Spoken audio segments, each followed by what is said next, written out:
This is Roger Brewer with John Beard, the Hawaii Department of Health. This is part 3 of a 4-part webinar series on the use of decision unit and multi-increment sampling methods to investigate contaminated soil and sediment. In the first webinar presentation, John discussed the importance of systematic planning and gaining a very strong understanding of the site history, including review of fire insurance maps, historical photos, published reports, even interviewing employees at the site, and especially including a site visit. This is all important to develop a strong conceptual site model of your property before you go out and collect samples. Now, once you have a good understanding of the property, then the next step is to designate targeted areas for characterization, which we'll talk about again in a minute. And then after you've designated these decision unit areas, or DUs, then you'll collect a representative sample from each DU, have it properly processed and tested at the laboratory, and then you review the data compared to screening levels used in the risk assessment. And this very methodic, systematic approach will help you expedite the investigation and ultimately the remediation of contaminated properties. Now, in this third segment of the presentation of the webinar series, we're going to discuss characterization of decision units. And before we do that, let's do a quick review of what a decision unit is and what it isn't. So the best definition of a decision unit is the volume of soil, it could be sediment, water, air, etc., that you would send to the laboratory as a single sample if possible. This usually isn't possible, so a representative sample of the DU has to be collected. So in the previous presentation we discussed source area decision units and exposure area decision units, or spill area decision units. So these are very common ideas to anyone who does any field work. When you first go to a property, you specifically look for areas that you suspect could be contaminated, isolate these for individual characterization. From a risk assessment standpoint, we're very concerned about exposure to contaminants, say within a backyard, or even as shown in the first photograph here, or say an open area of a commercial industrial site where workers are methodically moving back and forth across the area over many years. Same thing for a residential backyard. A key point to remember is that the screening levels that are published by Hawaii, the same with US EPA, the regional screening levels, or California's ESLs, they're intended to address chronic long-term exposure. So we're not concerned about individual points within an exposure area. What we want to know is what the true concentration of the soil within that exposure area is, as if you could, again, collect the entire volume of soil and send it to a laboratory as a single sample. And of course we can't do that again, so we have to collect a representative sample, and then it's very important that the sample capture and represent smaller scale variability within that decision unit. The big mistake we made in the past, no, I say we, I include myself, for the first 10 years of my career, was comparing these screening levels that are intended to apply to the true concentration or the mean concentration for large areas to individual discrete samples. And that was really the path we went down that caused most of the problems we've been dealing with for the past 20 or 30 years. So screening levels apply to the DU as a whole. It's a key point to remember. They're never intended to apply to individual discrete samples. Another point we emphasized in the previous presentation in part 2 on DU designation was be very careful, spend a lot of time thinking about how you designate areas within a targeted property for characterization. The idea is to get in and get out and really minimize the need and the time and the cost to remobilize for additional investigation. This has also likewise been the bane of all discrete sample investigation, where there's never a clear endpoint in sight. You just basically keep collecting samples until you run out of money to collect additional samples and then try to make some decision. As a common and unfortunate approach. Under DU-MIS methods, you spend a lot of time again up front thinking about the site, visiting the site, talking to people, designating targeted areas or decision units for characterization. And it's important to designate DUs at sizes that you're willing to make a decision on up front. So you don't want to designate decision unit and then it comes back contaminated above a screening level or something, and then decide, well, maybe I should have subdivided that into smaller DUs after all. So you want to make these decisions up front rather than having to go back and do it. Sometimes you do have to go back. You get surprised at large decision units that turn out to be contaminated, and you go back and subdivide them just to optimize remediation. Again, you want to avoid this as much as possible. So today what we're going to talk about is how to characterize decision units. We're going to focus on discrete versus multi-increment samples and discuss sampling theory. Again, this is section 4 of the Hawaii's Technical Guidance Manual. See the reference in the web page below. Section 4, the point 4.1 discusses sampling theory. It sounds complicated. It actually can be complicated. There's entire books written on this, but in the field it's not that difficult to implement. And under sampling theory, we discuss the use and misuse of discrete sample data and how we're identifying that discrete sample data can be highly unreliable, or much more unreliable than we thought in the past. And then after that, we discuss the use of multi-increment samples to more reliably characterize decision units. We also have a section where we discuss the use of discrete samples to initially screen a site and help designate decision units. They can still be very useful.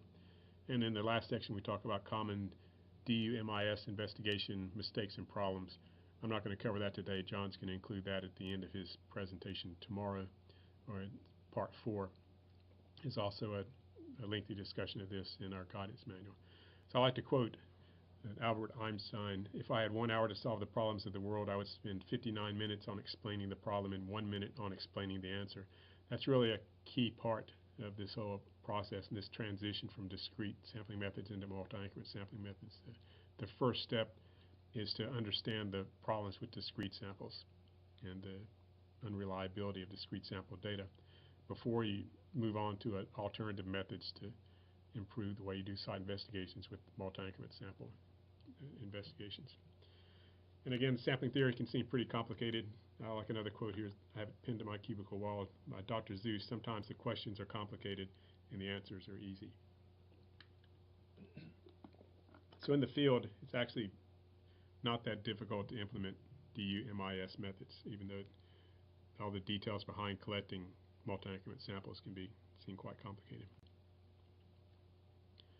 So let's start with the characterization of decision units. Why do we collect samples in the first place? And there's two main reasons. The first is just for site characterization in general, where we want to estimate the extent of contamination that might pose an environmental concern, say due to direct exposure risk, eco risk, leaching, impacts to groundwater, gross contamination. We're concerned about short-term exposure to vapors or free product machines and such.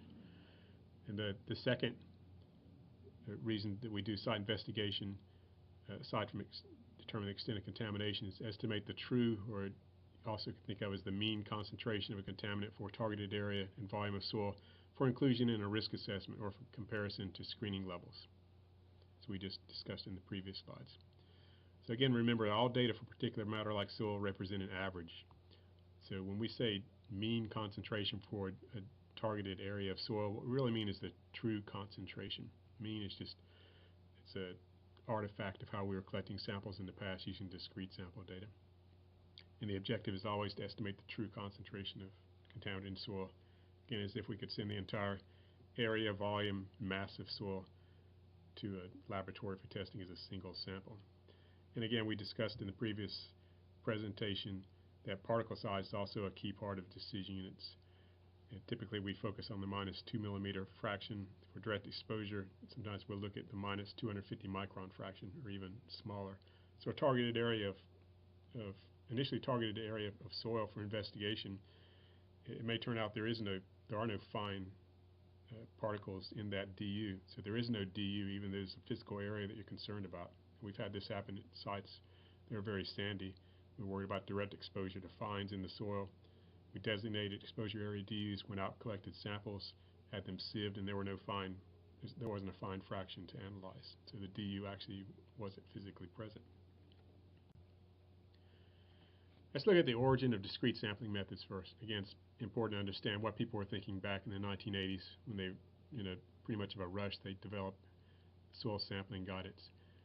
So at this time, you see a map from 1985 with ABCD intended to represent spill areas, say within some commercial or industrial property. The dots you see are discrete soil sample points. Some key assumptions they were making in writing this guidance, and they would include these as caveats. They knew that in their sense they were just initial assumptions. Is that the concentration of a contaminant in released media is assumed to be uniform. So say in dielectric fluid, for an industrial wastewater coming out of a plant. This was a reasonable assumption unless the processes inside the industry or something changed. The concentration inside that media, inside that oil or liquid, should be fairly uniform. So this is important because then this means that you can test any mass of the media at any time and any volume sent to a laboratory, and you'll get pretty much the same answer if you collected multiple samples. They applied this then to soil, so the concentration of contaminated and impacted soil of any mass, any volume was likewise assumed to be uniform. So this is important because it meant the collection of a single discrete sample within a spill area was adequate to determine if the contamination is above or below screening levels or pose some other potential concern. So at that time it was a reasonable assumption. They didn't have a lot of data to look at, not a lot of co-located samples and such. So two important quotes from early EPA guidance. Keep in mind the implicit assumption that contamination is likely to be uniformly present anywhere within the sampling area is reasonable. So anywhere within a spill area you're going to find a similar concentration of contaminants in soil, no matter what mass you test or where you collect it from. In 1989, methods for evaluating the attainment of cleanup standards: when there is little distance between points, it is expected that there will be little variability between points. So as Dr. Phil might say, how's that working for you? It's say for me for the last 30 years. So these are very common problems with anyone who's done field work, site investigations, or remediation. It's a need for multiple remobilizations and step-out investigations with no clear endpoint in sight. Something to keep in mind that it's the uncertainty associated with site investigations that creates most brownfields, a lot more than the money involved in cleaning up the property, the remedial process. It's this need for multiple remobilizations that eventually the responsible party runs out of money or just gets frustrated with the process because there's no clear endpoint and they walk away from it. Or failed confirmation samples, multiple over excavations, the same problem. You collect some discrete samples, you think you identify where the hot spot is.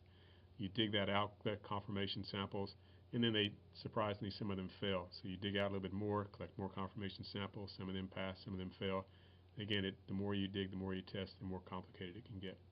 Another big issue we've had to deal with here in Hawaii is accidental import or export of contaminated soil, where a few discrete soil samples were tested initially, and the soil was presumed clean and brought onto a property and later determined to be contaminated. So you ever wonder, what if I move my sample point over a few feet? And again, a discrete sample, by definition, is just a sample collected at a single point, typically about 100 grams, something you can put in a 4-ounce jar.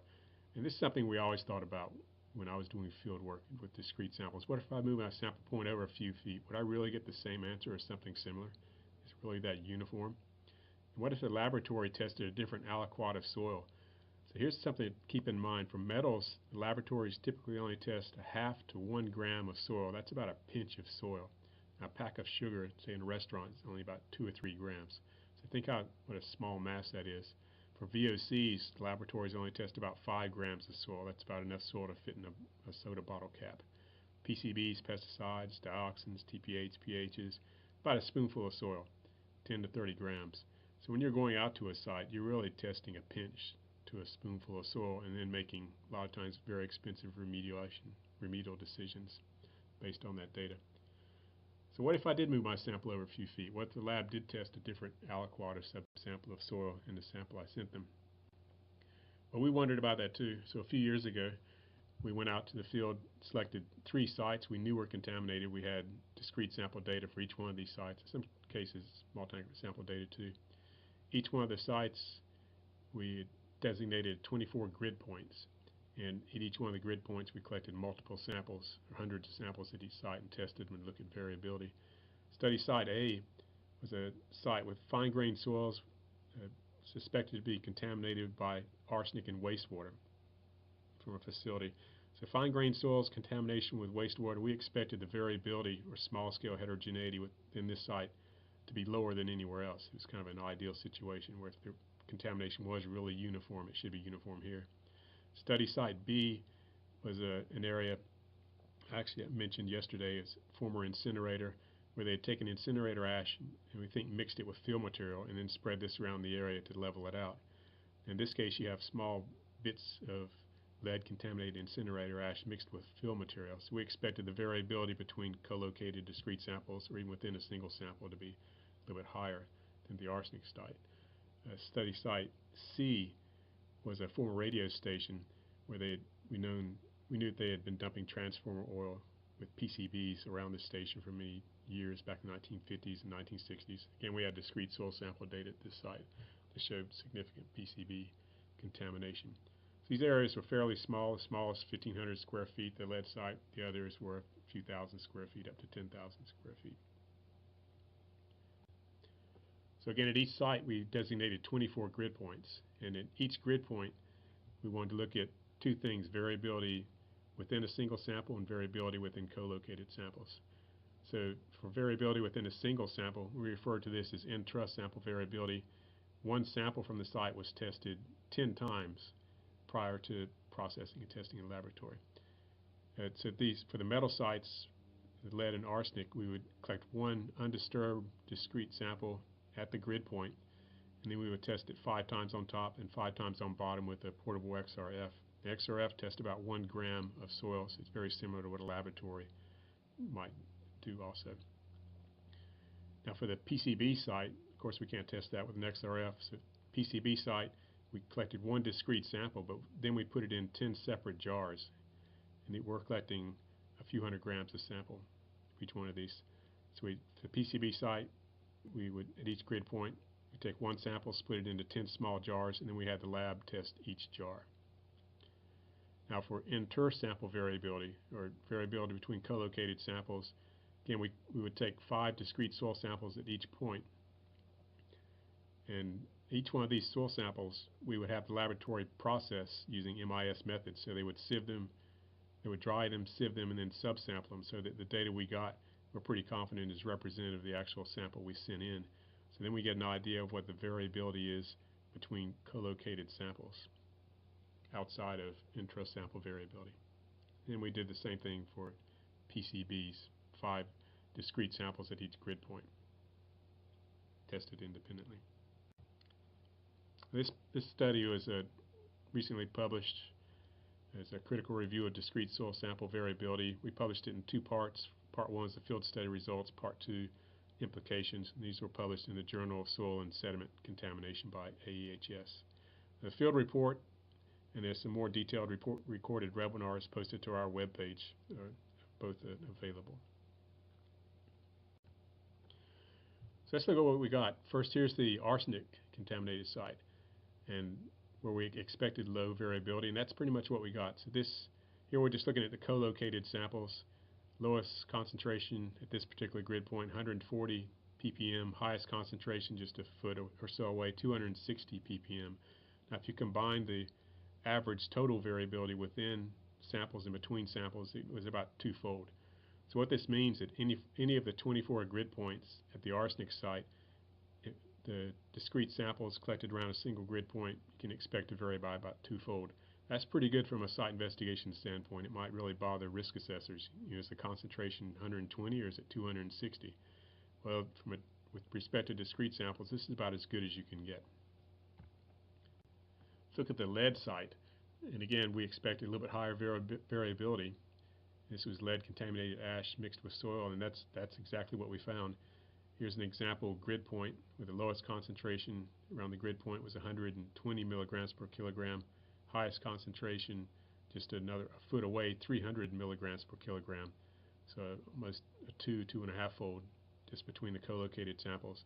There's a lot of variability within the discrete samples themselves. So taking that into account, in addition with the variability between co-located samples, the average total variability around any given discrete point at the site was about 7-fold. So if you collected say a soil sample and the concentration was reported 50 ppm for a discrete soil sample, you could move over a foot and you might find a concentration 7 times that, 350 ppm. Or we don't really know what side of the spectrum you're on, you could find a discrete soil sample that was 7 ppm. So a lot more variability, a lot more uncertainty at the lead site. We'll look at this site again later. Important thing here, and just by coincidence, Hawaii's lead environmental action level for residential sites is 200 milligrams per kilogram. So at this site with 24 grid points, at every single grid point we could find a discrete sample that was both above and below our action level. So think about that. We could have gone out to this site and just by random chance collected a suite of 24 samples. All 24 samples would have been below our action level. We would have declared the site clean. We could have gone out again, collected another set of 24 discrete samples, and every one of them is above our action level, so the site's contaminated. So which sample data set did you get at any one time? It's impossible to tell. We'll look at this again later. Here's the PCB site, and this PCBs are a real hassle to characterize in the field. This was more shocking than we expected. So around this example grid point, just looking at the co-located samples first, the lowest concentration 4.9 ppm, highest concentration 91 milligrams per kilogram. Now when we look at this, this doesn't mean that the concentration of PCBs is increasing as we move from 4.9 to 91 ppm and away from that point. These are totally random concentrations. If we had moved the sample point over a few inches at any one of these, you might get similar concentrations but in different areas.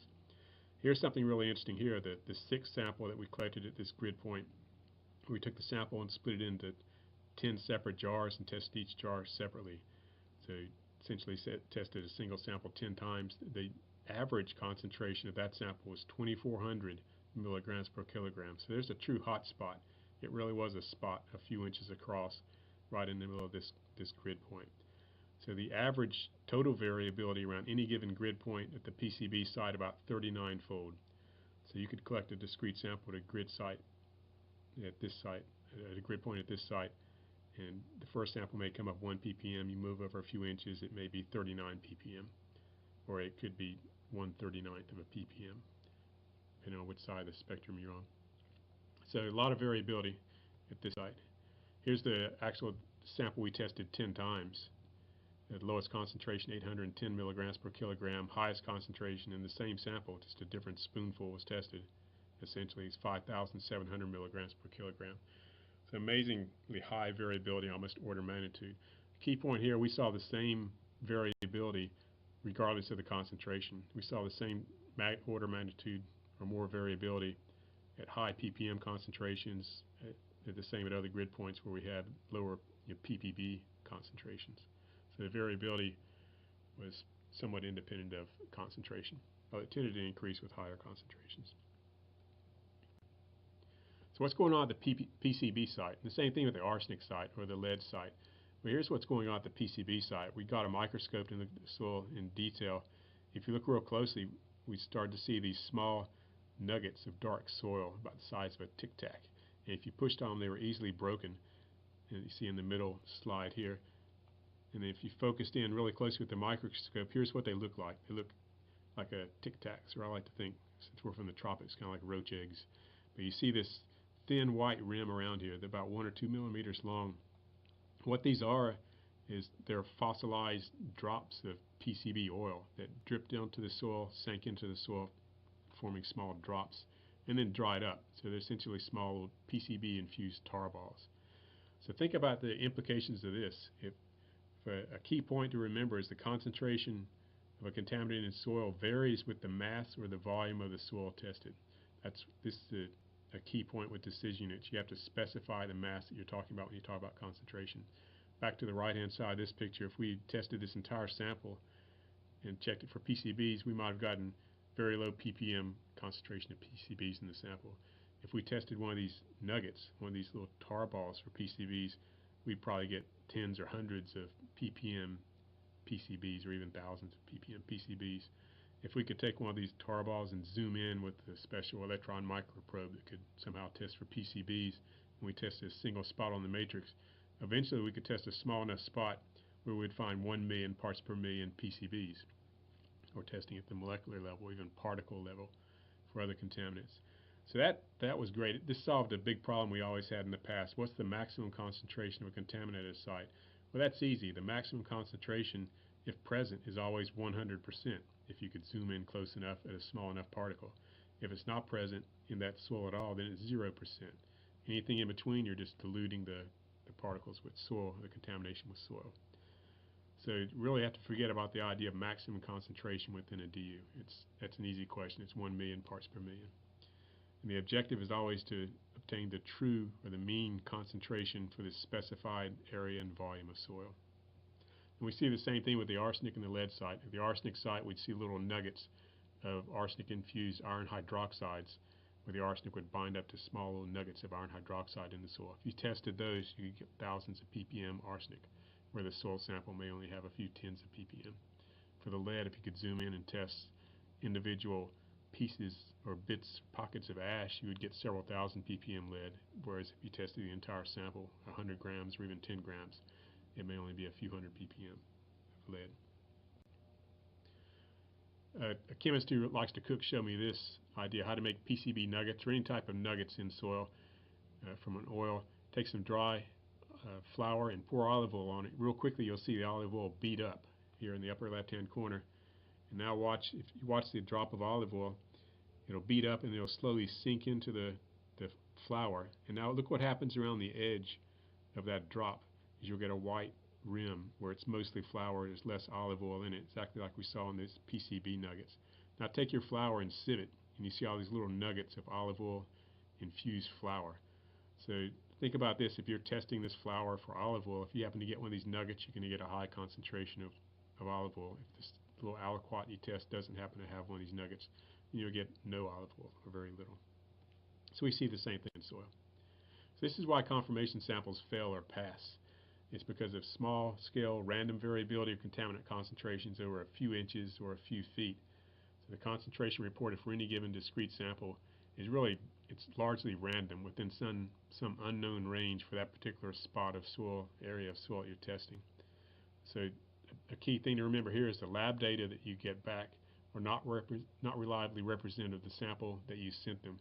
Labs can't homogenize a sample. This has always been a myth, probably by a lot of field people. Laboratories would have told you that. It's one laboratory chemist told me, try sticking a metal rod in a jar of soil and homogenizing it, stirring it. You know what happens? All the fines go down to the bottom of the jar. They take out a pinch from the top and test it. They've always known the process of testing soil samples at a lab was not reliable. At the same point, the sample you collected and sent to the laboratory isn't reliably representative of the area where it was collected.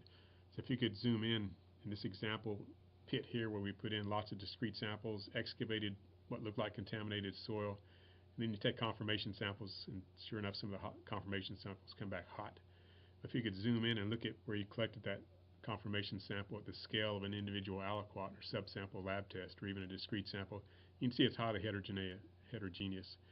So the sample you collect, or the aliquot subsample lab test, is completely random within some unknown range. It may only be a range of 2, it may be a range of 2 or 3 orders of magnitude. You'll never really know that. The problem can't be fixed by collecting more and more discrete samples. The more you collect, really the deeper you dig yourself into the rabbit hole. This has a lot of really important implications for reliance on discrete soil sample data. Let's go back to the lead site again. Remember, here's a map of the 24 grid points at the lead site. Remember, at each grid point we collected lots of co-located samples, and then we also looked at the variability within individual samples. So at each grid point we could make some rough estimate of the concentration of lead, the range of the concentration of lead that you would find in any given discrete sample collected around that grid point. So for example, here in grid point 21, based on co-located samples and intrust sample variability, we estimated that any given discrete sample around that grid point, the concentration of lead would range somewhere between 103 and 419 ppm. So we could estimate a range for every grid point. So think about that. And what we did using Excel was we input the range of lead concentrations at every grid point. And we had Excel pick a random concentration from that range for every grid point, and then we made a map out of it. So this is like a map from 24 discrete samples collected at this site. So you see, in this case for grid point 21, Excel picked a random concentration number of 165 within that range. So that was the first round of sampling. What if we went back to the exact same grid point spots, say 1 square meter areas, and collected another discrete sample, where we're going to get a different number for each grid point? And here's what happened. When Excel picked another random sample from each grid point, now look at the map. It's very different from the first map. Much more larger area is contaminated. All of a sudden that clean corner that was 165 ppm, now it's 401 ppm. So think about that if you're trying to use these maps to delineate the extent of contamination at a site. Let's do it again. Here's 3 and 4 more maps. So at first, the contamination looks like it's concentrated on the right side. In the second map, it's kind of spread all over. In the third map, it's concentrated near the top of the site. And then in the fourth map, it's different again. And you see lots of other maps. So what this is showing you is that the maps based on discrete soil samples can be completely random, completely artificial. So if you're using these to excavate out hot spots within targeted areas, then they can be very artificial, very unreliable. So you can do the same thing with cards. Take a deck of cards and put it at each one of these grid points. And so every deck of cards is the same. Say we're worried about the concentration of face cards across this site. So we collect a bunch of discrete samples at each grid point. In this case, we're putting the same deck of cards at each grid point and then just randomly drawing a card. We map out where the face cards come up. So in this case, I colored aces purple, face cards red, 7 to 10 yellow, and 2 to 6 or green. So you'll get a map pattern with any set of discrete samples. Of course, you're going to get some map pattern, but how reliable is that? Let's go back to the same grid points, and now we're going to draw another card and look at the pattern. So now here's the pattern. It looks like we have suddenly more face card contamination, and there's a pocket of face cards seemingly toward the top of the site, top of the area. So again, these are completely artificial. Every grid point's the same, and the DU as a whole has the same concentration of face cards. So here's 2 more maps, again, completely random, artificial patterns, even though we start to see collections of face cards, and we may think, wow, there's more face cards on the left side of this site than on the other parts of the site, but completely artificial. And there's a bunch more. So that's a key point. This is a big realization in our work, is just how fooled we can be by single sets of discrete samples. And the whole idea of trying to excavate out a hot spot based on a single soil sample, I think we always knew that something was wrong with that, and now this definitely demonstrates that it is. This is what soil contamination would look like if you could actually see it. So when I was in college, I had to take art appreciation class. The only artist I remembered for some odd reason was Jackson Pollock, probably because I would end up looking like him one day without any hair. But Pollock was famous for splatter painting. So I think for our PCB side, if you could actually see the PCBs or PCB oil on the ground, it'd probably look like this. It's just splattered on. This red dot is about the size of a discrete soil sample. Imagine moving this red dot around this canvas or even on this site and measuring concentrations of black or concentrations of PCB. They'd be completely variable. It's completely random with even a small area what concentration of black or PCBs you would get. On the right is a picture of a milk truck that had spilled over, and you see the milk flowed over the surface and it's following preferential pathways. You see how heterogeneous it is. So imagine trying to investigate this if you couldn't see the milk, but just putting a few discrete soil sample points out here. You might find the core of the contamination. That's one thing we see when we go back to sites. We have discrete sample data. If the soil is so contaminated that every spoonful is going to be above your screening level, you'll find that with your discrete samples. But once you get outside these super contaminated zones and start getting in a lot of heterogeneity, then you'll get fooled real quickly. You'll hit a cleaner spot and think that you're done, when in reality there's a lot more contamination there that could pose a problem. This is also probably what soil contamination looks like vertically in cross-section. Think if this was a tank spilling down, leaking down through soil, you probably get these anastomosing channels of preferential pathways, which are very impossible or difficult to predict. So if you're just drilling a few borings down through this and collecting discrete soil samples every 5 feet or something, again, you could be completely fooled. You might find the core of the contamination, but you could also miss quite a bit of contamination that's still a problem. So that's the point again, is that discrete samples really, we know why they aren't reliable when we're doing site investigations. It's a simple problem. The bottom line is discrete soil samples are just too small to overcome this small scale heterogeneity. It's like in this image I stole from Gary Lawson, sitting on the back of an elephant with a microscope and thinking you found a bird. The whole point with the systematic planning and DU characterization as such is to step back and take a bigger view instead of trying to focus in on single grams or pinches or spoonfuls of dirt, and think about what you're doing in the first place. Now again, large-scale patterns can be real, and as you see in our guidance, we do use tight grids of discrete samples sometimes, especially for metals, to initially screen a site. This was the pesticide mixing area mentioned in the previous presentation, where we had a lot of historical information. We knew the site we knew the people before were mixing arsenic-based pesticides at the site. You've seen this historical photograph. Having difficulty finding it with designating 5,000 square foot DUs. This is a 9-acre site. So the consultant went back with a tight grid of discrete soil samples, very well prepared discrete samples. There were several points within a 1 square meter area, shot them with an XRF, and very quickly identified where the hot area of the site was. A key thing here, and something really to keep an eye out for in all your discrete sample reports, existing information, is you see these isolated hot spots and cold spots. What this means is that the heterogeneity within this area now around any given point is varying above and below your screening level, just like our lead site. So these hot spots could be entirely artificial. If you move any one of these discrete samples in this area B over a few inches, or even test another pinch of soil, or with an XRF soil from that same sample, then you might find concentrations of arsenic above or below the screening level. So attempting to excavate out these seemingly isolated hot spots can be completely erroneous. Whereas same thing once you get down to area C again, all the discrete samples came back clean. You can have pretty high confidence this is clean, but again, we would go back and collect discrete soil samples to verify the concentrations of arsenic across the area. You see these random map patterns, these artificial hotspots. Once you learn to recognize them and understand what they are, they start popping up everywhere. This was a 9 or 10 acre site. They knew they had PCB problems here.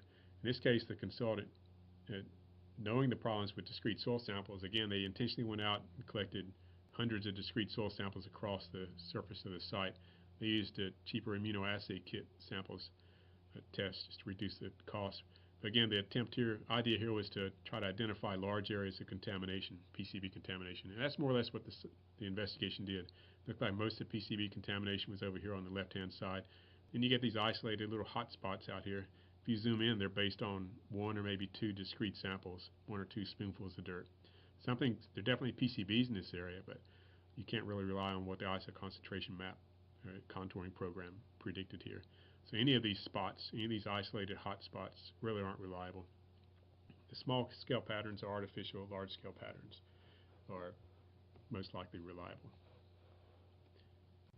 Here's the true resolution of the data for this site. It's something that I just put together. So really all I can say is in this area of the site, based on the discrete sample data, looks like it's where most of the PCB contamination is. Mean concentration probably over 10 ppm. And use this for additional investigation. The green area here, all the discrete samples came up clean, so we might be reasonably confident that most of the soil in this area is clean.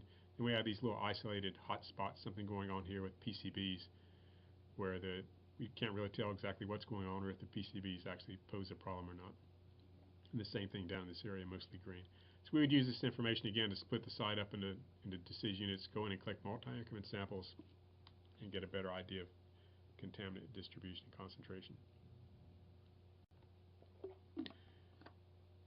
So this is a slide from ITRC's ISM incremental sampling methodology webinars.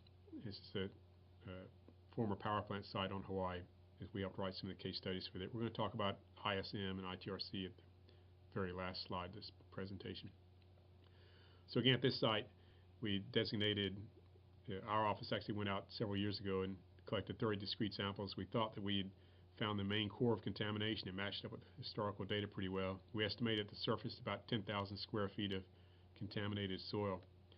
But now we knew, once we started realizing how unreliable discrete soil samples were, then we were really concerned about false positives. Some of these green dots surrounding the red hot area might actually be PCBs in that area. So we designated decision units. I talked about this in the previous presentation around the area. Small decision units where we thought the main spill release area was, larger decision units outside that area. And we found way more PCBs, a lot more PCB contamination across the site than we initially thought with discrete soil sample data. So now we're estimating at least 25,000 square feet of contaminated soil at the site. And this investigation is still ongoing. They're going vertical and moving off-site, trying to determine the extent of the contamination. But now that we're backed off from trying to test or investigate the site literally one spoonful at a time with discrete samples. The next round of multi-increment sample data and well thought out decision units laterally and vertically, we should be able to isolate the contamination and design a remedial action plan. But discrete data works for risk assessments, right? And that's something we probably need a separate webinar on, and we'll get to at the end of this presentation. Add in some notes on reliability of discrete samples for risk assessment. So, maybe, maybe not. This is again from our lead study site.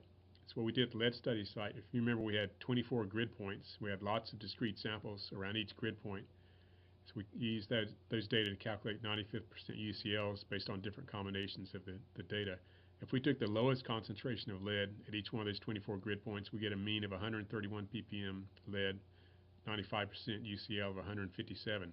So we're below Hawaii's action level of 200 ppm. We take the highest concentration of lead identified or estimated for each one of the grid points. We get a mean of 452 ppm, a 95% UCL of 559 ppm. So now suddenly the entire site fails. So which one of these is right? Well, I don't know. It probably is somewhere near the middle, maybe, assuming even those 24 points were adequate. Maybe they were, maybe they weren't. I don't really know. So this just highlights that even with a single set of discrete samples, you'll never know what the field precision of those data are unless you go back and collect replicate sets of discrete samples for comparison. Something a statistician emphasized to me is that statistics only evaluates the precision of the test employed, like a student T, Chebyshev, to evaluate the data provided. So statistical tests cannot directly verify the field representativeness of a single discrete data set. So that's the biggest flaw or limitation of discrete sample data, is you only have one set of data typically, and you have no way to verify the field representative. Maybe it's representative, maybe it isn't. So that gets to summarize that then in 21st century enlightenment.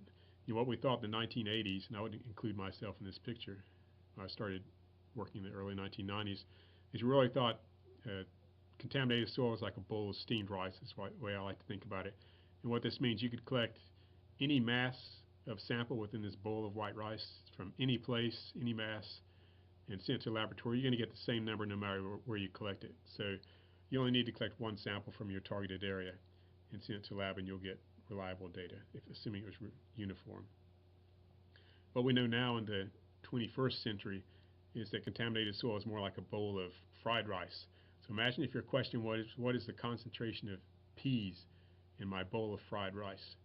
Well, what's the maximum concentration of green pea in this bowl of fried rice? Well, if you could zoom in and collect a small enough particle, then you would collect a single pea. So the maximum concentration is, again, 100%, 1 million parts per million. Easy question if it's there. So think about this, even just looking at this, contaminant concentrations can vary significantly between different discrete sized masses of soil. If I was collecting discrete samples in here, concentration of P could vary dramatically between individual samples.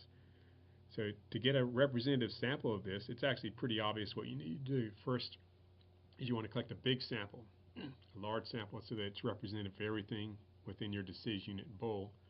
And also you want to collect that sample from lots of points within your targeted bowl. And that way you'll collect a representative sample. Then you send that to laboratory.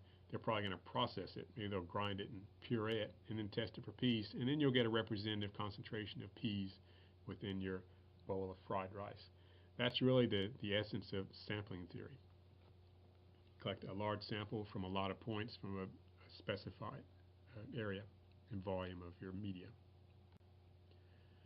So why did this take 30 years to figure out we're having problems with discrete samples? If you go back and look at some of the early guidance written in the 1990s, and this one's from early 2000, guidance on environmental data verification and data validation, it's pretty obvious that the section on validating the laboratory analytical method used and the precision of the laboratory test itself was very well written. It's very strong. And in the end, though, that became the main focus when we talk about data validation. The way we should be thinking of it is from a verification standpoint, instead of just verifying the samples were collected in accordance with the work plan, which is what they said here, the key point here is to verify that the sample is representative of a targeted area. That's step number one. Step number two is to validate that the lab data are representative of the sample present or submitted. The problem is that in data validation, these packages we get that can be very expensive, all they're doing is validating the analytical method. They're not validating that the lab data represented the sample. They're not validating that the sample is representative of target area. So these were two critical things we're always missing in our work. So sometimes the laboratory would test duplicate samples, or in the field we might collect duplicate samples, co-located samples, and compare them. And more chances than not, more often than not, they wouldn't be identical. Sometimes they'd be radically different. So what do? You just take the highest concentration and run with that because you're out of money to collect additional samples, out of money and time. So all the variability we'd seen over the early first 20 years, 1980s, 90s, and early 2000s was largely ignored, especially just due to a lack of a clear alternative and lack of a push by regulatory agencies to look into details. So the solution is pretty simple. It's sampling theory. It's independent of the media used. This has been used by farmers and miners for decades, since the 1950s. A farmer would never go out to the middle of a field. He wants to check for nutrients, say for phosphorus, nitrogen, potassium, and just grab a random spoonful of dirt and send that to a laboratory for testing. They would collect one very large sample from lots of points within designated areas of the field. That's called a multi-increment sample. It's a key part of sampling theory. Same thing for mining. They've been using it for decades. People, food, pharmaceuticals. Really, as someone put it, the environmental industry is the only sampling-intensive industry around that had essentially no concept of sampling theory until very recently. But it was out there. Here's a quote from 1992, US EPA guidance document called Preparation of Soil Sampling Protocols. Particulate sampling theory is new to most environmental investigators, even though the techniques used to apply the theory to soil sampling, like farmers, are familiar. So why didn't this take off and get incorporated into the EPA guidance? Well, at this time in 1992, all the guidance, all the books out there were mostly still written in French. And most of the people working on EPA guidance at the time, I guess, couldn't read French. And they weren't familiar with what the farmers and the miners were doing. So by early 1992, a lot of the environmental sampling guidance had already been set in stone, unfortunately, or set in place. And we just ran with discrete soil samples for the next 20 years. So I'm not going to get into a lot of details of sampling theory and how you determine the mass of soil you should collect for any, to test for PCBs at the part per million level or something. So some outside references and training courses. Highly recommend taking Chuck Ramsey's 4-day detailed introduction to sampling theory and multi-increment sampling investigations. There's a typo there. It's not supposed to be a hyphen between multi-increment. That term is actually trademarked by Chuck. He wants to be sure that people are following sampling theory if they're going to call their samples multi-increment samples. So Chuck used to work for EPA in the 90s. He started catching on to sampling theory and went off on his own. He's been working on his own since then, assisting in development of sampling guidance for food, pharmaceuticals, and other things. And we're back looking at soil contamination now. Francis Pittard, French. He's the sort of godfather of sampling theory, focuses mainly on mining. He has tried to do some environmental work. He has a long advanced course on advanced statistical sampling concepts. It's a focus on sampling protocols for mining exploration, but it also applies to contaminants in soil. ITRC, several of us from Hawaii, part of this committee, starting in 2010, wrote some guidance called Incremental Sampling Methodology. We'll talk about it at the end. It's a decent introduction to sampling theory basics, but it's getting outdated. Some of the conclusions in the document regarding the reliability of multi-increment samples and such are incorrect. And we'll talk about at the end again, but most of the people involved in writing the document, say out of 100, very few of the people had any training in sampling theory or actual experience. It was just an interested group that got together to write something to get going. Over 4,000 people have joined in the ISM webinars, training seminars. You hear lots of different terminology. We use the term MIS, multi-increment samples. Again, it's trademarked by Chuck Ramsey. If you use our guidance in Hawaii, you can use the term multi-increment samples. Other names you'll hear, ITRC, incremental sampling methodology. You'll hear composite sampling, incremental sampling, incremental composite sampling. I'll show you in a minute. Really, the term multi-increment sample most accurately describes the sampling approach that's being used. Again, trademarked by Envirostat. That's discussed in our guidance manual. We'll discuss why multi-increment samples aren't composite samples from a regulatory standpoint at the end of this presentation. They all have the same concept, kind of the same goal, just different terminology, and you have to be careful of the terminology used. Sampling theory, lots of details. Again, I'm not going to get into in detail on the details. There are a lot of potential causes of error in your data. Fundamental error, just dealing with how you collect a soil sample, mass and such, based on your target concentrations, particle size and shape and density.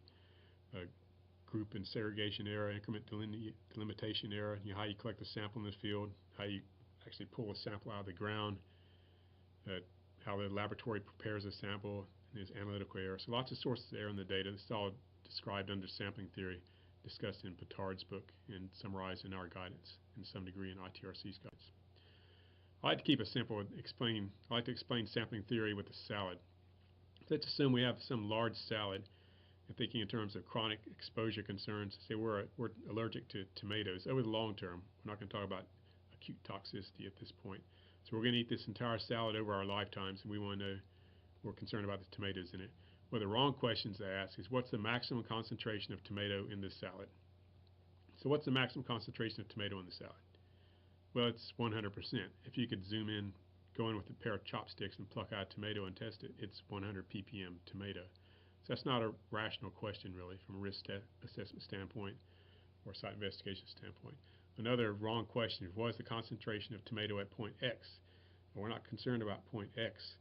We're concerned about long-term exposure to tomatoes in the salad. And just like we would randomly walk back and forth across our backyard over many years and be randomly exposed to soil across the entire backyard, we're not concerned about any given point. We want to know what the concentration of the contaminant, in this case tomato, is for our decision unit as a whole. So how do you do this properly then? The right question is, what is the true or the mean concentration of tomato in the salad? So the primary concern, long-term repeated exposure to tomatoes. Salads to be eaten over a lifetime, just like the dirt in your backyard. So the entire salad represents an exposure area decision unit. So how do you collect a representative sample of this salad then? Well, in sampling theory, again, the idea is you collect a big sample from lots of points. Fundamental error, and the key part of sampling theory, you actually calculate the mass of salad or the mass of soil that you need to collect to get a representative sample. This is based on, again, particle size, shape, density, the concentration, anticipated concentration of whatever it is you're looking at. And if you run this through the fundamental error equation for soil, and you're focusing on the -2 millimeter fraction of soil, then your typical minimum mass of soil sample you would collect is 1 to 2 kilograms. I'm not sure what it is for salad. Step 2 is you collect a large sample over the entire decision unit. So again, here's our salad decision unit. A key thing too, you want to collect the increments in a random but systematic method across the DU. So evenly spaced in all directions, and John will discuss this in part 4 of the webinar. This gives you much more reproducible data. You're not leaving gaps in it. It's really critical. The sample, in addition to mass, it needs to capture and capture a representative number of hot spots and cold spots within this salad so that you end up with a representative sample. And we know from past experience, and it's written into the sampling theory books and such, for soil and particulate matter, you need to collect a sample over a minimum of 30 points. And each point we refer to as an increment.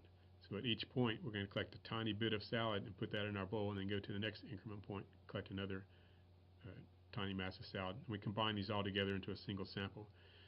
If the fairly low small-scale heterogeneity of, say, tomatoes within the salad, so it's fairly uniform, I hate to use that term, you might be able to get away with 30 increment points, or 30 increments to make your salad. If it's highly heterogeneous, like we see at our PCB sites, you have to collect your sample over at least 75 points before you can reliably go back to the same site, collect the sample again, and get a reasonably close number. So a key point here again is the number of increments required to get a representative sample is independent of the decision unit size. It could be the size of your desk, your chair, or it could be the size of a football field. Sampling theory still applies. Minimum 1 to 2 kilograms of soil collected over a minimum of 30. Actually, in our office now, we would use the default of close to 40 to 50 increment points to get reproducible data. Now, as your DU size increases, then you're going to have less and less certainty about heterogeneity within your DU. So typically, you'll gradually increase the number of increments as your DUs get larger. Once they start getting over an acre or several acres in size, most consultants in Hawaii are collecting 100 increment samples. While you're out there, just to ensure that, as we'll talk about in a minute, your replicate data are reasonably close, so your data are reproducible. Step 4, you've collected your big salad sample. Now you're going to send it to the laboratory. The laboratory does the same thing that you did in the field. First, they're going to take your sample, spread it out into a very thin layer so they have access to all of the salad, and then they're going to collect a subsample from your salad in a sort of random systematic method from at least 30 points within your salad, and then that's your subsample that they'll be testing. So what this does, it preserves the field quality of the original sample. In the aliquot or subsample tested by the laboratory, now it's representative of the sample that they obtained, and the sample again is representative of the targeted area in the field. Under sampling theory, you need a minimum of 10 grams of mass to get a representative subsample from soil. At normal metals, the laboratory is only going to test 1 gram. That's too small for the subsample to be representative of the sample in general, even if you did collect it from lots of increment points within the subsample. This is something laboratories can easily do for everything except mercury, is just bump the mass of soil they extract for testing up to 10 grams from 1 gram. For mercury, they just have to collect multiple subsamples, do multiple extractions, and combine the extract. And John will talk about this in part 4. So now you've collected you got your data for your sample that was representative of your targeted area. How do you know it's representative? Well, the main thing is you followed sampling theory procedures and all the quantitative methods to ensure the precision of a sample that build into sampling theory. But still, there's going to be some concern. How do you know just to check the precision of your test method? What you're going to do is go back to your same decision unit 2 more times and collect replicate samples.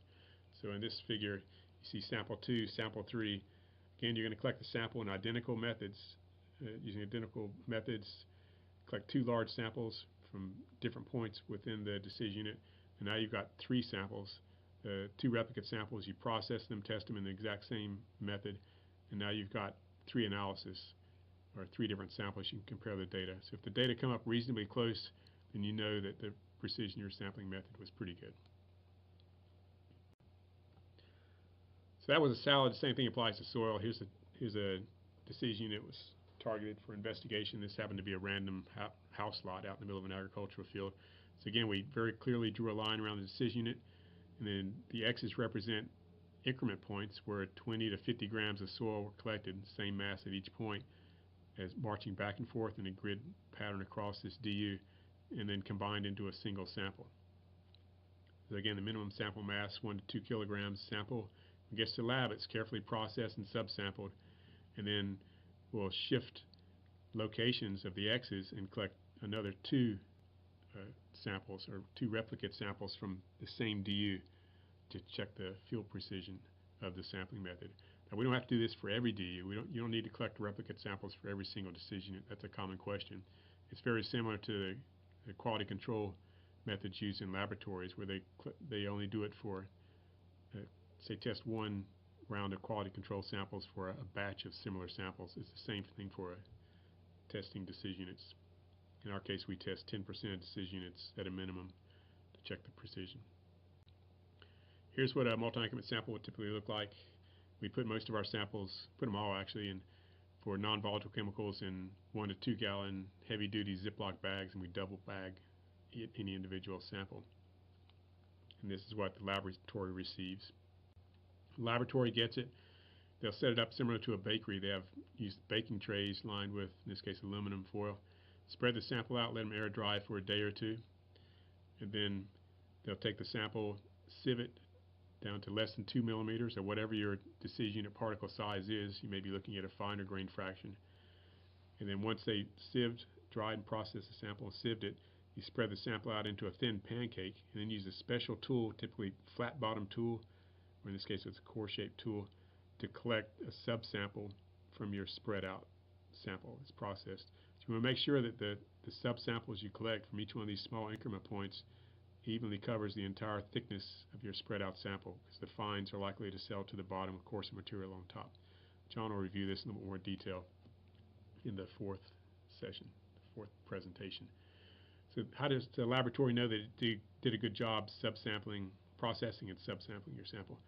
So what they would do, they could test the precision of subsampling by collecting replicate subsamples from the same sample and testing each one, then comparing the difference between their subsample data. So the lab's been recommending to do this for decades, but it's never been pushed by regulators. It's an added cost to the laboratory. So if regulators aren't going to push it, they weren't pushing it. But in this case now, your lab data are representative of the sample submitted. Grinding is another issue that we have a section in our guidance on grinding. Typically for any sample you want to disaggregate the sample, say PCBs or whatever, maybe an immortal pestle as needed if you have clumps of clay and such. Grinding depends on your decision unit objectives. You don't typically grind a sample to assess current direct exposure concerns. If you're going to focus on exposure to the fine-grained material in a sample, you're not going to take the entire sample and grind it before you sieve it. And another problem with grinding samples from a direct exposure standpoint is you could increase the true bioavailability of the contaminant and overestimate the mass of bioavailable contaminant in the soil. So that's one issue to think about. A problem when the laboratory does its replicate samples, though, if they can't get adequate replicate sample data, then they may need to go back and grind the samples and then test those, and you'll get much better reproducibility once you grind the sample, because now you have very fine particles. The problem with grinding samples, the equipment's expensive, around $25,000 is for a puck mill grinder, and they are going to charge you additional money to grind the sample. Something to work out, either in puck mills or ball mills. Now we're not going to go into a lot of detail. You can do this. You can also collect multi-increment samples for VOCs. In this case, it's typically in the subsurface or say side walls of excavations. It's in the subsurface cores. Here's a core going through a DU layer in the subsurface. In this case, instead of just randomly plucking out a random 5-grain plug for a discrete sample within some targeted layer, you're going to collect 5-gram plugs across the entire targeted layer through this increment, where one core would be an increment through that layer. And then these plugs are placed in methanol in the field.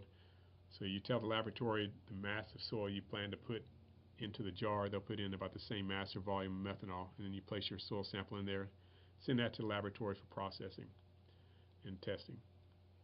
This doesn't necessarily work in the field all the time, especially in Hawaii. It's difficult to transport methanol around. Sometimes you have to freeze individual groups of plugs or increments or samples and send it to the laboratory, and they'll place it in methanol at the laboratory and analyze it. Or you can let the jar equilibrate overnight and then draw out a sample of methanol and send that to the laboratory for testing. But anyway, the laboratory knows the mass of soil you put in the jar. They can weigh that. They'll test the methanol, and they'll measure the mass of the contaminant VOC extracted that went into the methanol. So you just take the ratio of the mass of VOC extracted methanol divided by the mass of soil in the jar, and there's your concentration. So we have more detailed guidance in our TGM on this, and John will talk about it in the last session. A last note on replicate data. This, in our guidance, this is how we recommend evaluating triplicate data for multi-increment samples. Again, you need a minimum of triplicates. If you follow our sampling procedures and sampling theory and such for collecting the multi-increment samples, triplicate data are generally adequate. If the relative standard deviation between your triplicate samples is less than 35%, then that's very good precision. No adjustments to the data are required. If the relative standard deviation is 35 to 50%, now you're getting to moderate precision, a little bit less certain about the adequacy of your data for the DUs if you have multi-increment samples. It's still adequate for decision making. When you look at the safety factors built into screening levels and risk assessment, RSD of 50% really isn't that big of a deal. But we want you to discuss the likely sources of error in your report and how your data quality could have been improved in the future, for just something we can learn from, so lessons learned. That typically involves making your DU smaller, collecting larger samples for more increments, and having the lab test a larger mass.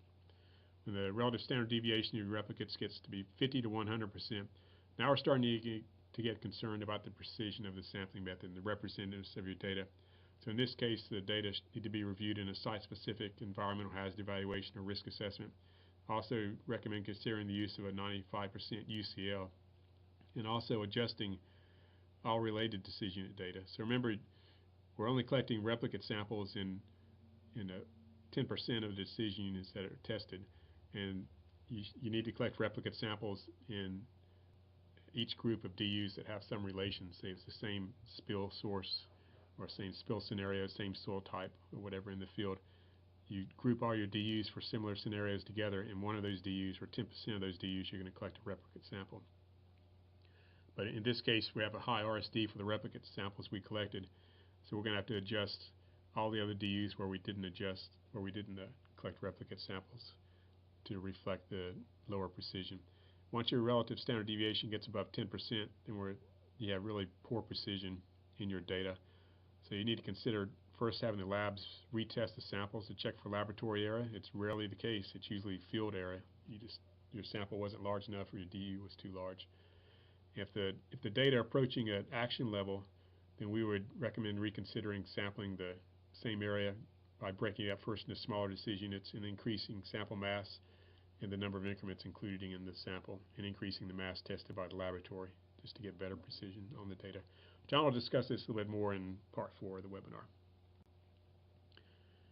So to get increased resolution of the data, it's important to do this up front at your site. Again, we talked about this before, designating DUs at a size you're comfortable making a decision on. Let's say at this site you suspect this guy was dumping most of the tomatoes in the middle of the salad. If that's the case, then you isolate the middle of the salad as a separate decision unit for testing, and you're assuming it's going to fail. So you want to keep the DU as small as possible, just so you can minimize the amount of soil, or in this case salad, that you may have to dispose of. Now, on either side of this suspect spill area, then you'll designate perimeter DUs.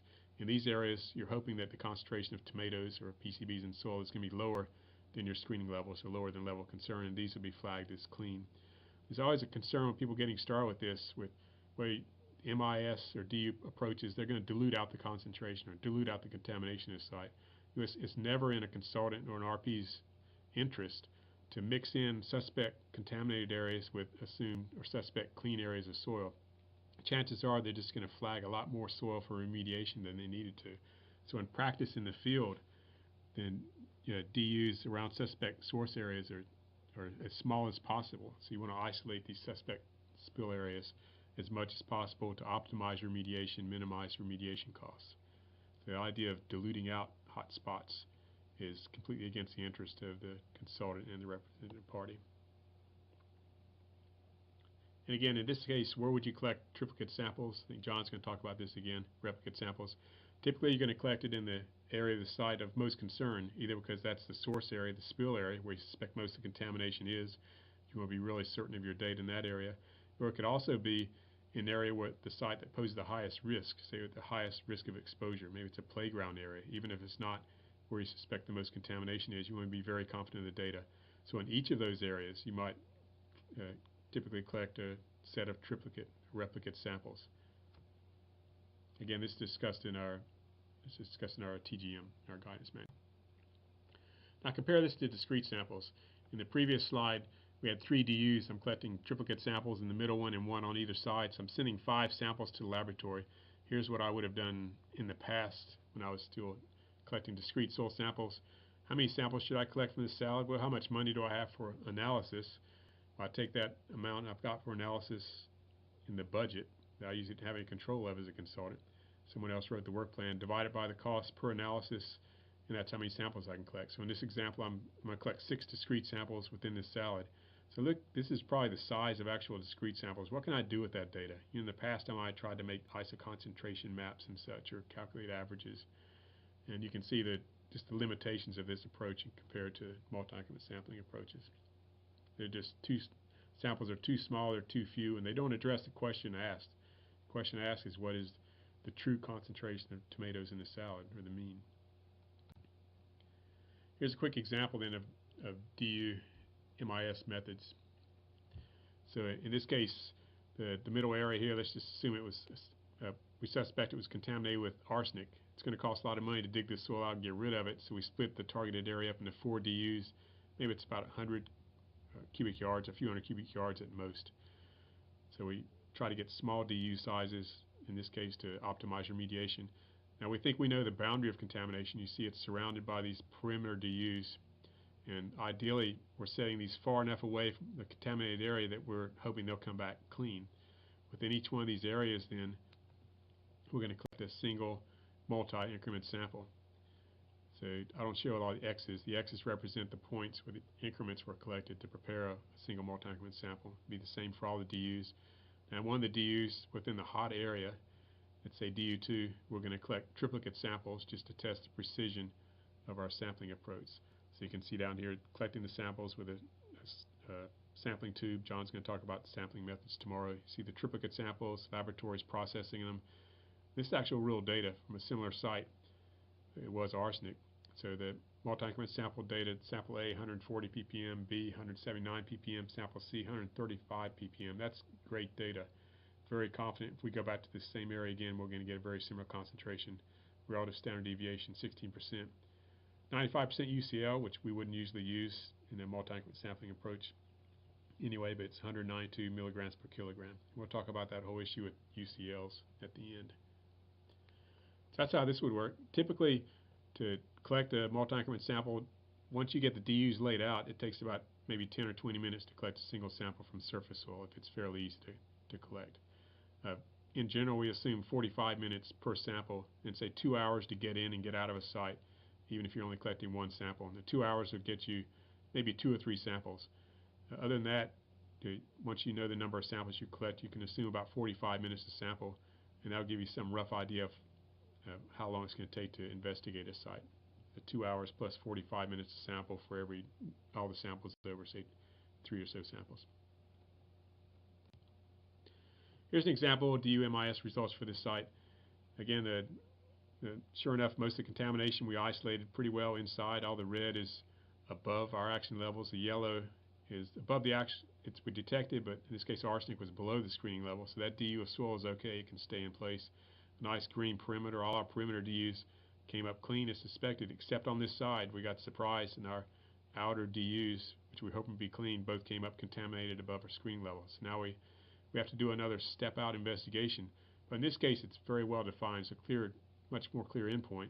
We probably set out 2 more rows of perimeter DUs to the right of this, and we want to make sure the last row we set out, we're highly confident it's going to be in a clean area of the site, just so we can isolate the contamination to as small as area as possible. Now, key point, you don't want to leave any gaps between decision units. You don't want to jump out 20 feet and set up another row of decision units, because then you have all the soil in between you haven't tested that you have to guess what to do with. So you want to make sure your DUs abut each other and adjacent to each other without any gaps as much as possible. And you can do the same thing. I'm just showing the surface. You do the same thing at depth by splitting this site up into DU layers. You probably have to drill through the layers then, the top layers, to get to the deeper layers and collect multi-increment samples to estimate the vertical extent of contamination. So that's subsurface decision unit layers. We talked about this before, designating DUs. Again, based on your conceptual site model, you would split the site up first into surface decision units, then you would split up some or all of the surface decision units into decision unit layers to get a better vertical resolution of contamination.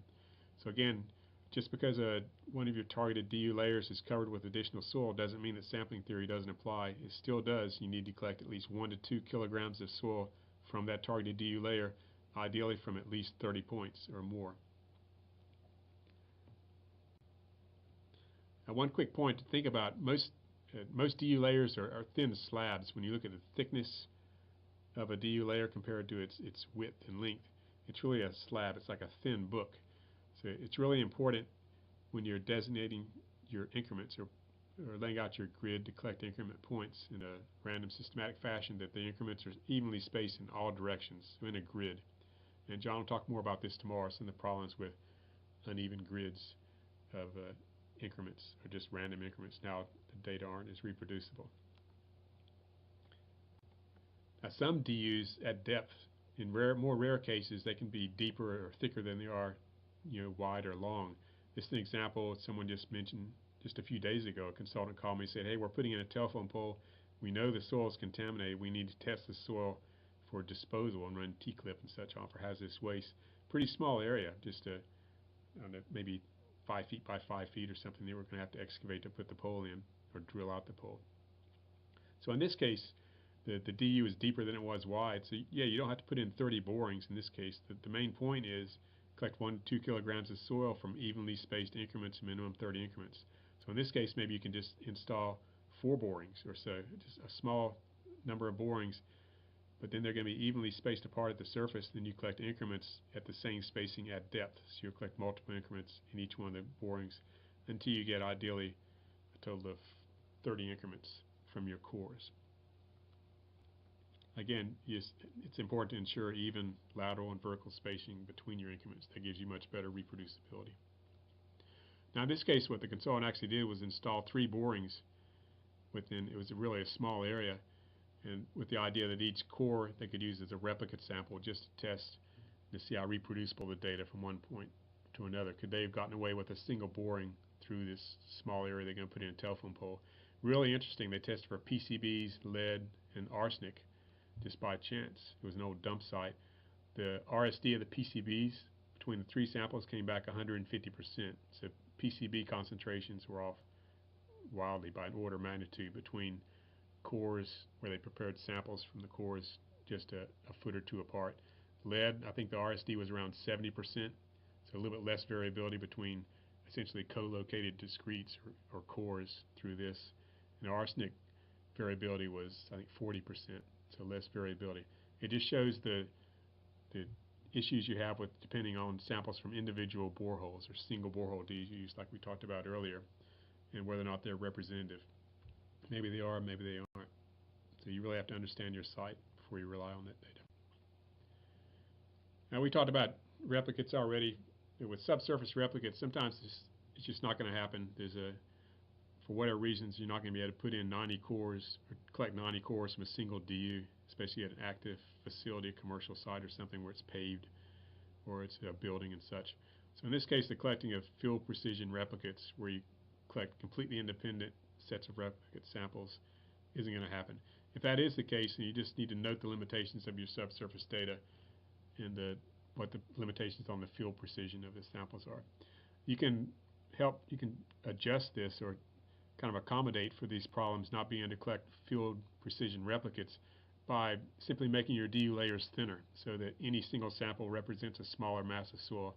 So you can vertically divide the soil up into thinner layers. It doesn't matter. You're collecting, say, the samples from 30 increments, 30 cores. Just use thinner layers, collect a larger mass of soil from each layer, and then have the laboratory even test a larger mass. That'll help improve the precision of your data. Now, one issue with collecting MI samples from cores is that typically the cores, which represent increments through the layer, are far too big to combine into one single sample. So you have to collect subsamples of these increments. As we showed earlier, and you see in the slide on the right, here's a core increment. We're collecting subsamples of that to prepare an MI sample in general.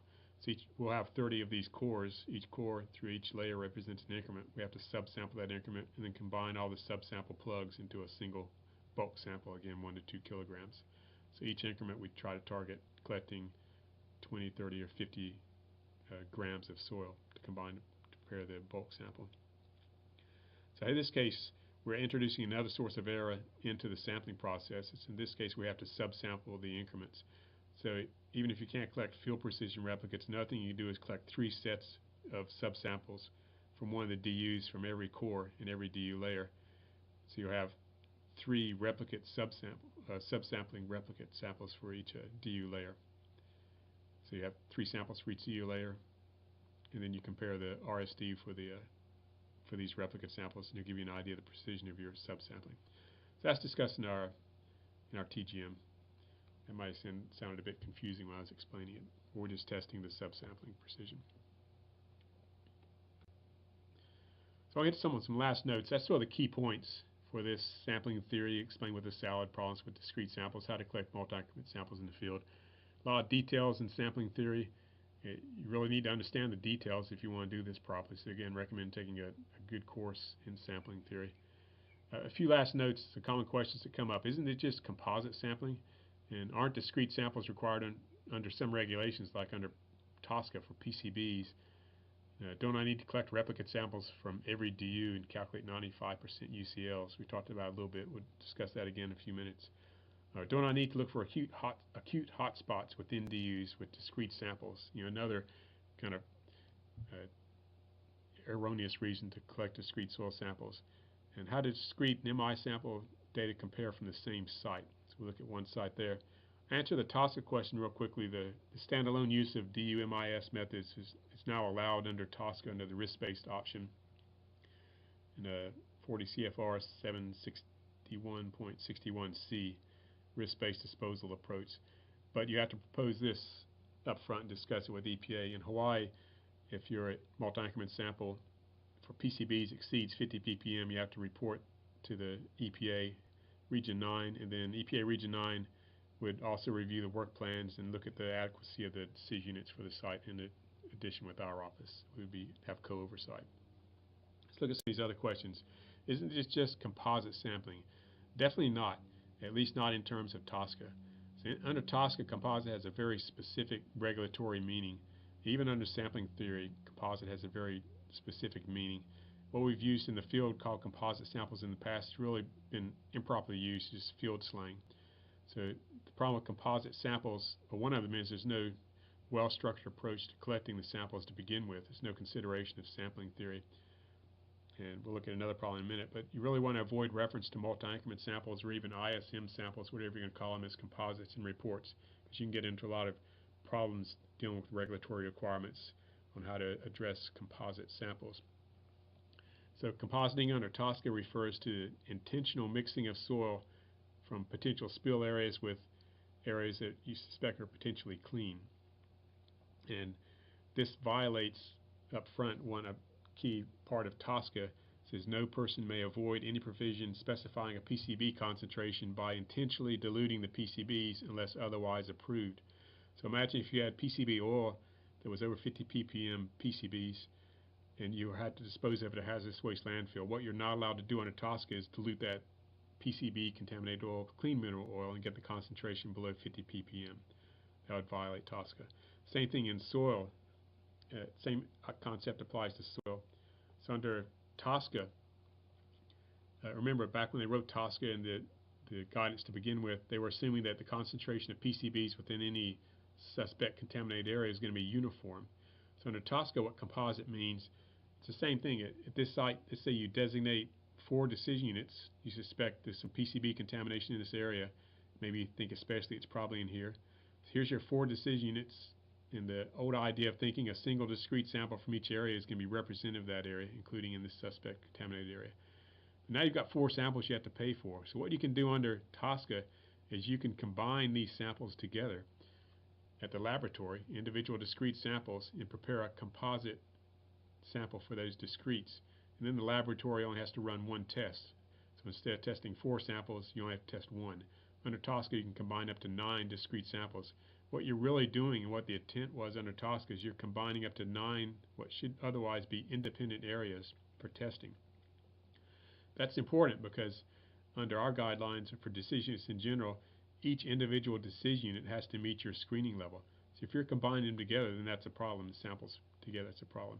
Let's say you did combine these 4 samples together. The laboratory comes back with their composite sample and they say, well, we got a concentration of 1 ppm. Under TSCA and under strict ideas of looking at composite samples, you have to assume that the maximum concentration in any one of those discrete areas, not necessarily discrete samples, but discrete DU areas, was 4 ppm if your composite was 1 ppm. Maybe the other 3 were clean and all the PCBs were just in one area.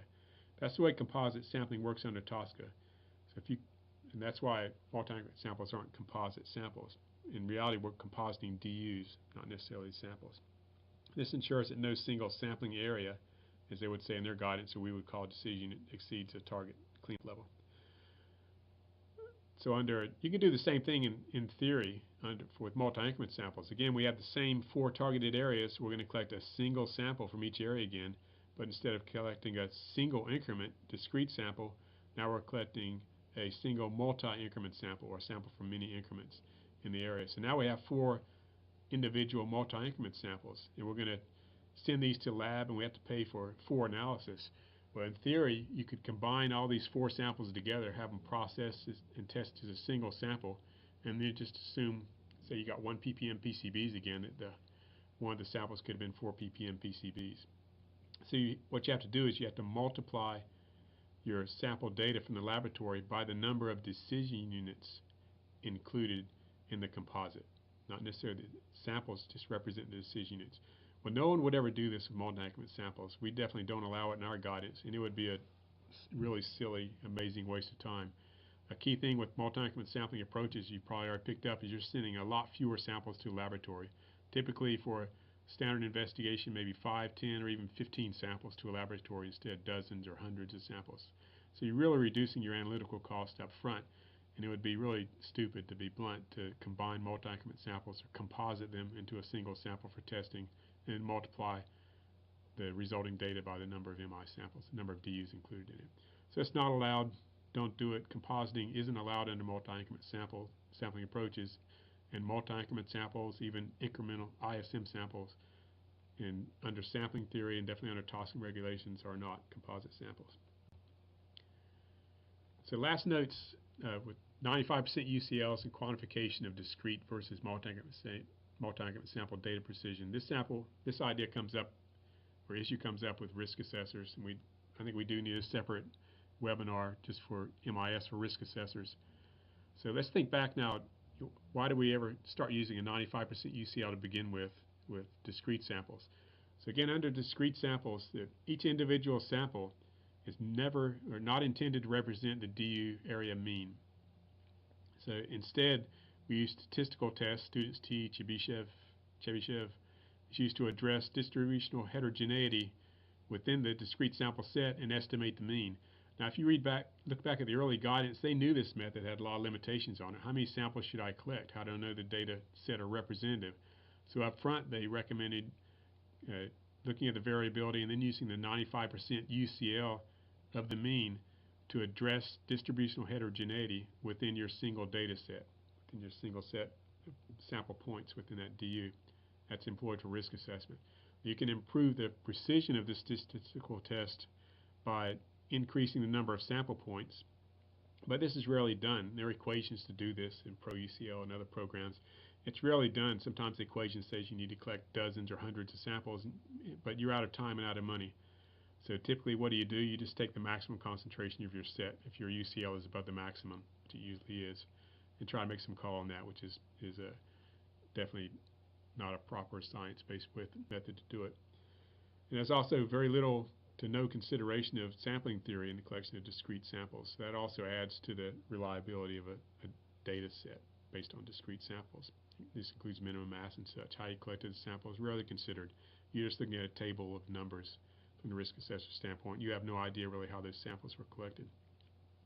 And again, the key point with these statistical tests, they only evaluate the precision of the statistical tests employed to estimate the mean for the single data set provided. You have no idea really what the field precision is, at least directly, of that single data set you collected. Did you collect 8 samples, 10 samples, 15 samples, 20 samples, 30 samples? Even then, unless you have replicate data to compare it to, or at least similar sites to compare it to, and your very standardized method of collecting samples, you really don't know what the field precision is. Someone could go back to the same site, collect another set independent of discrete samples, and you get a completely different mean in 95% UCL. That's always been a limitation with discrete samples. Another big issue with discrete sample data is the idea of what do you do with these outlier data, the really high concentration for discrete samples. Very typically, they're often ignored just to force your data set to meet some artificial RSD for the site. From a field standpoint, the field people always had a big problem with this. They say I'm testing your backyard, and one of the samples, a discrete soil sample, I got really high concentrations of PCB, and now suddenly the risk assessor, or not really, or the statistician or someone, probably the manager, is telling me just to toss that sampled point out because the RSD is too high. Well, I know I collected that sample. I know that area of the yard has high PCBs. From a risk standpoint, that never made sense, deleting outlier data, because your kid is going to be wandering through that part of the yard at some point. It's a real data. Look back at some of the original guidance. Different groups preparing this guidance, they knew this. In 1989, guidance methods for evaluating the attainment of cleanup standards, all data not known to be in error should be considered valid. High concentrations are a particular concern for their potential health and environmental impact. So again, you can't exclude outlier data. And Petard, in his 2009 paper, a common error he's talking about in the environmental industry has been to reject outlier data that cannot be made to fit a statistical model. The tendency has been to make the data fit a preconceived model instead of searching for a more appropriate way to collect samples, which is what multi-increment samples are intended to address. I like to say, back to my geology days, gold miners love outliers. Imagine you're exploring for gold and you go out, you collect discrete rock samples or soil samples, which miners would never do. They're very aware of the limitations of discrete samples. Let's say you did, one of the samples came back 100% gold. Would you really toss that sample out in assessing the economic viability of that ore deposit? I can tell you very high confidence you'd be fired in a heartbeat if you did. So no one would ever, in the mining industry or even the agricultural industry, would toss out outliers. The whole idea is to capture and represent these outlier hot spots and cold spots within your sample, so you collect a representative sample of your targeted area. And again, they're what often drive decision making and risk assessment. So the problem isn't with the statistics. And a lot of statisticians I know, including the authors of Pro UCL, tell me they get dumped on with bad data sets all the time and said, make some sense of this discrete data set I have. And what can they do? They say, well, I can eliminate the outliers. You tell me if it's justified or not, and I can give you lower RSD. But it's not the statisticians. It's not even the risk assessors. It's the people like myself in the past who were collecting the samples in the field in the first place and collecting the wrong type of data to give to risk assessors and the statisticians. So excavating, so you're stuck with these outliers. You can't ignore them. Well, another thing we've done in the past, I know it's still done quite a bit, let's just excavate out the hot spot that we found with our one set of discrete samples. Back to our lead site here, so we've got these red areas here, hot lead, based on discrete samples. We'll go through and excavate out all these red areas, and then we're done, right? Excavate those out, recalculate a mean for the site. There's our exposure concentration. Well, guess what? You go back to the same site, collect a different set of discrete samples from the same grid points like we talked about before, and all of a sudden you have a completely different pattern of contamination in the area. So excavating out hot spots based on discrete soil sample data can be highly misleading and erroneous. Really, if you do that, which in some cases you do, you might screen a site using discrete data, excavate out a hot area, but if you do that, you need to go back and completely resample the entire site. In this case, you do it MI samples just to verify the contaminant concentrations. If you go back with discrete data, you'll see, you think you excavated out everything. Somebody will go back a few years later, test the same site, and big surprise, they're finding more hot spots. So these are all just due to the artificial nature of discrete sample data. That one thing that leads on to then, so we're stuck with these hot spots. Well, shouldn't we use discrete samples to look for acute hot spots within a targeted area, like within your front yard? And what you're saying in this case is your decision unit is a very small volume of soil. These acute hot spots, that's your decision unit. It's not your entire yard. It's small bits of soil within that yard. So let's think about that. Here's a front yard and feasibility of this. Here's a front yard 20 feet by 20 feet. Here's an example regulatory requirement. I know several states are thinking about this. So no single discrete soil sample in the upper 3 inches of soil shall exceed 400 milligrams per kilogram lead due to short-term risks.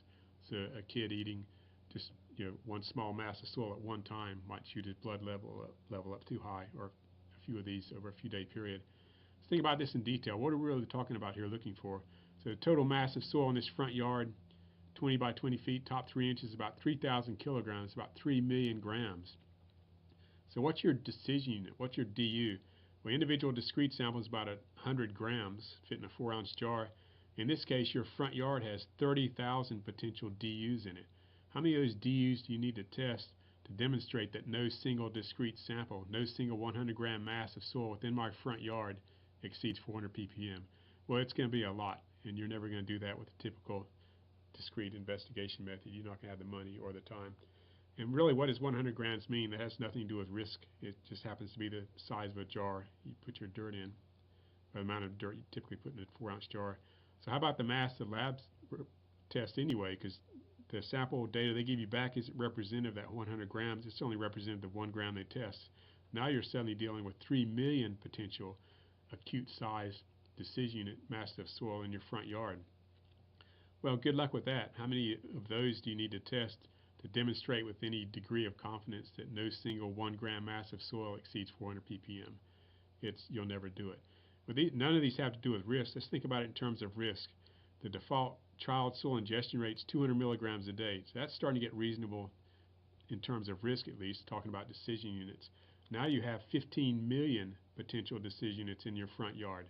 How many of those 15 million DUs do you need to test to prove that no 200-gram mass of soil that some kid's going to accidentally eat in the front yard exceeds 400 ppm lead? Good luck with that. So really we're talking about chronic risk here. In reality, if we're worried about acute exposure, we should be thinking of pica children, kids who eat dirt. The default soil ingestion rate is about a small spoonful of dirt, 10 grams. So this is a much more reasonable acute size, acute exposure area volume of soil, or exposure volume of soil. But in this case still, now we have 300,000 potential DUs, 10 gram DUs in this front yard. How many of those do you need to test to get any confidence, again, that none of those 10 grams of soil exceed 400 milligrams per kilogram lead? Well, you're never going to do it.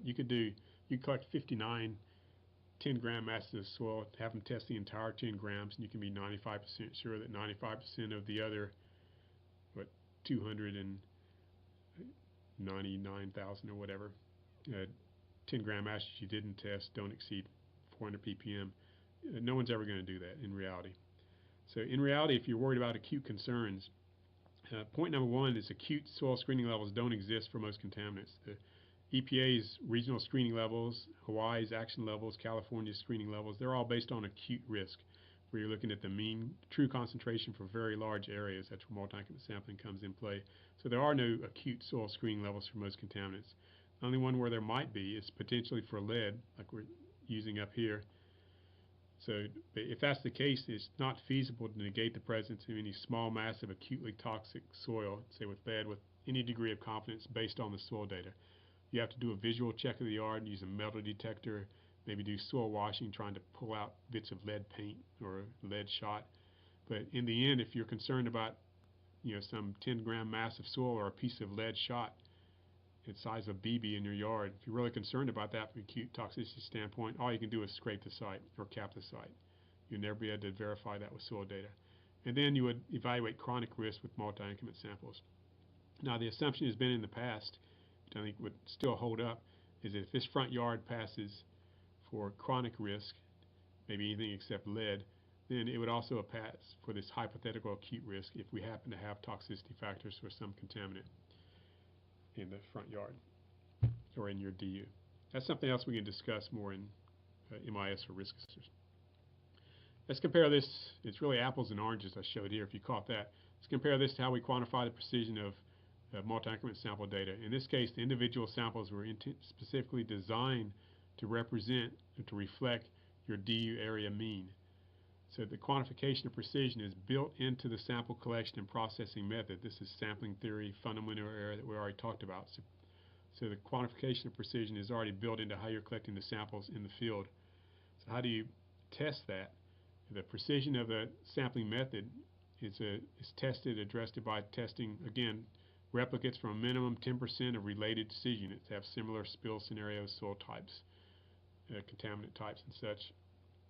So you're going to collect, say, one set of triplicate samples from 10% of the DUs, and then compare the data, and this will give you the sum of field plus laboratory area. Again, very similar to laboratory quality control methods for batches of samples to test analytical method precision. Now you can calculate a 95% UCL for triplicate samples, but this 95% UCL is very different from a 95% UCL that was recommended, even required, for single sets of discrete samples. For discrete samples, the 95% UCL is used to address heterogeneity within a decision unit of between individual points. In MI samples, this heterogeneity is addressed through sampling theory and collecting multi-increment samples of proper mass, properly extracted, properly processed, and all. So that's the difference. Discrete's 95% UCL is used to address heterogeneity between individual points. Multi-increment samples, sampling theory is used to address heterogeneity between individual increment points. This 95% UCL that you can calculate from a set of triplicate data it's an add-on to testing the precision of your data. In this case, now you're looking also addressing field precision. That's really the main thing it's going to be addressing anyway, is a closer look at the field precision of your sample data. So it's very different from a discrete 95% UCL. And you can improve the precision of your sampling method for MI sampling methods by reducing DU size, increasing sample mass, or increasing the number of increments, increasing sample mass tested by laboratory and such. Now, as we discussed before, we only start to consider the 95% UCL for multi-increment sample data when your relative standard deviation, or really when your field error gets to be above 50%. That's when we'll start recommending consideration of 95% UCL again. Because again, like in discrete data, single data sets, we're starting to be more concerned about the representatives of the sampling approach. So here's an example of the data. Each one of these study sites, we actually collected triplicate multi-increment samples from the same study area. So compare this to what you might get for discrete data from the same area. At the arsenic site, 3 different samples, 54 increments per sample, sample ABC, 220, 250, 230 milligrams per kilogram. Excellent precision, relative standard deviation 6.5%, mean 233 ppm. Very confident these data representative. A single sample would have been fine for use in a risk assessment. Lead site, same number of increments, sample ABC 270 or 240, 270, and 350 milligrams per kilogram. Again, very tight considering the potential for field area. Field area, the RSD 20%, mean 287 ppm. Again, RSD less than 35%. A single sample would have been fine for this area, and for any other DUs tested around here, similar scenario, similar sampling approach, we'll go with a single MI sample for each DU without needing to adjust the data. How about the PCB site? I start with sample B and C. Sample B, 24 ppm. Sample C, 19 ppm. A 60 increment sample collected over 5,000 square foot area. So we're thinking, wow, this is really good. We got amazingly good precision for PCBs. Sample A, 270 ppm PCBs. RSD 138%. You can get a mean 143 ppm. Yeah, that might be close. This represents a 90-point sample within that same area. But RSD is way too high. We really know we can't trust any individual discrete sample data set. This was a surprise. I actually collected these samples. Of course, the first thing I did as the field person, I blamed the laboratory. I actually paid out of my own pocket. Have the laboratory retest all 3 samples because surely this was field error. They got one of these little nuggets in their sample. They didn't process the sample back. They repeated all the samples, came back with almost exact same numbers. So this was field error. We didn't collect enough increments within this area, and main thing was our decision unit was too large. We knew that one part of this area was more contaminated with PCBs than the other. So up front we should have set really small decision units. That's key for PCBs, high heterogeneity, and collected more increments from smaller DUs and collected larger sample mass. So I'll end up here. This has gone on for a while, but let's compare some data where we have both discrete sample data and multi-increment sample data from the same site. This is where a multi-increment sample methods first got started in Hawaii. John Peard was, when he first came here, he was testing this site, 4 acres. They collected, we hadn't started looking at multi-increment samples yet, collected about 15 discrete samples, and the data were all over the place, even near side-by-side samples. So he did what any of us would have done. We collected more discrete samples, and the more he collected, the worse it got. You can see here, this point, 1300 ppm, just a few feet away, 2.5 ppm. At the same time, Chuck Ramsey was in Hawaii teaching a sampling theory class for sampling surface water that John happened to take. And he realized, and of course Chuck knew this already, hey, we should use something similar for soil. So we went back to the same site and split it up into decision units. And split up into 4 decision units based on the discrete data where it looked like there was higher concentrations of arsenic in some areas than others, and also on how the site was going to be redeveloped for exposure area type decision units. And here's what they got there. Multi-increment samples, ABCD, 906 ppm in D, DUA, 275 ppm, DUC, 491 ppm, DUB, 300 ppm. I think these might have been 30, 40, 50 increment samples. I'm not really sure. MIS triplicate data, triplicate samples collected in DUD, 9.5%, just excellent. So we know we have very good sampling precision, and that a single sample would have been very representative of any of these DUs. Now, we also have discrete data for these same DU areas, typically 12 to 16 samples per DU, which is, according to Pro UCL and some state guidance, is fine for calculating means and such. So DUD, the discrete mean, 685 ppm, lower than MIS sample. 95% UCL, 928, which is getting better. This shows why you should use the 95% UCLs if you're relying on discretes. RSD, 81%, so not a lot of confidence the risk assessor wouldn't have in this data. I'm sure Pro UCL other programs recommend collecting more samples.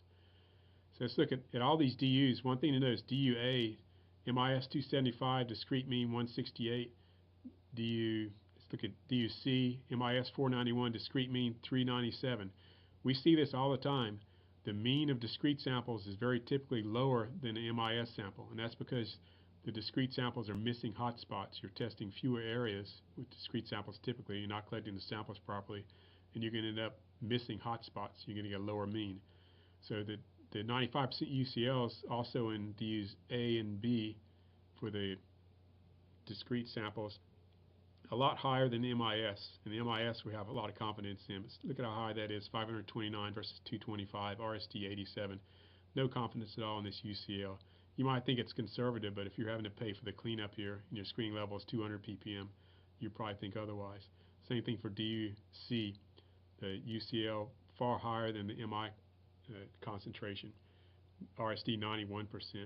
Then look at DUB, where the mean concentration of arsenic based on the discrete samples here, I think the 12, 16 samples, 367 ppm, actually higher than the MI sample. And that'll happen every now and then. Typically it's going to be less, and sometimes it's higher, but look at the RST, 151%, 95% UCL, 1962 ppm, and the highest. So, the discrete data here are just not useful for making decisions. So that gives you an idea of the problems with discrete sample data just for risk assessment with just a single set of samples. Typically the mean is going to underestimate the true mean, and your RSD very often is going to be high, but you don't have any money to collect additional samples. So you typically, consultants a lot of times, you just go with the highest concentration in the DU, which really defeats the whole purpose. So that's pretty much it. A key point here is multi-increment samples, this whole DU MIS approach, it's not just another tool in the toolbox, and that's a misconception that can come across in ITRC's ISM guidance, because at the time very few people on that team, I'll mention in a minute, had any experience in MIS or sampling theory. So the whole approach in part was sort of presented as an alternative. Maybe it's a good ISM sites and discretes are good at others. That's not the case at all. This whole DU MIS approach, even ISM approach, they were specifically developed to address well-known serious deficiencies in these traditional discrete soil sampling methods. So it's a new set of tools. It's not another tool in the toolbox. It's something entirely new to improve the way we're doing things, make it more efficient. Last slide, quick notes on ITRC's incremental sampling methodology guidance. Again, 2 or 3 of us from Hawaii were on this team. Started in 2010. There were about 100 people on the team. The doc finished and published in 2012. So it gives a decent basic introduction to sampling theory. But it's a key thing to remember, very few of the team members, of the 100+ original team members, had any training at all in sampling theory or any experience in the collection of ISM or multi-increment samples in the field. They were very interested in what was going on, wanted to learn more about it, but not much experience. So the document really lacks a detailed review of appropriate sample mass, number of increments, and field implementation, especially of what they call incremental sampling methods. And a key thing too, there's a statistical evaluation of ISM data in the appendices to the document. It's important to keep in mind at that time we didn't have a real set of field data to think about and to work with, so that's an entirely artificial database, computer generated. So some of the conclusions regarding the precision of multi-increment sample data, under predicting means and such, are really completely erroneous. It was an idea, that's all we had at the time to develop the guidance, but now we have a better set of data to think more about. And the precision of an ISM sample, MI sample, it can vary completely on how the sample is collected, how your DUs are designated. So there's no set idea of what time it might underpredict, percent of the time it might underpredict the true mean or overpredict the true mean. The key is to follow sampling theory to collect a proper sample to begin with. So also a key thing in this document too is it lacks a critical review of discrete sample reliability. Again, we didn't have the data set like we do now to review and think about more details of the reliability of discrete samples and including them in risk assessments. So that's it. Longish review of sampling theory, but I wanted to get a lot of notes down and ideas. A lot of this is in our TGM guidance, and again, take Chuck Ramsey's class or read Francis Vittar's sampling theory book. The last and final presentation, now we finally get out into the field to collect samples. It's part 4, TGM Section 5. So John Peard will be presenting that in the next presentation. And again, all these presentations, as you can tell now, are being recorded, presented to the web, posted to our YouTube station, and we'll be posting sample questions and responses to questions as part of those postings. So thanks again for joining us.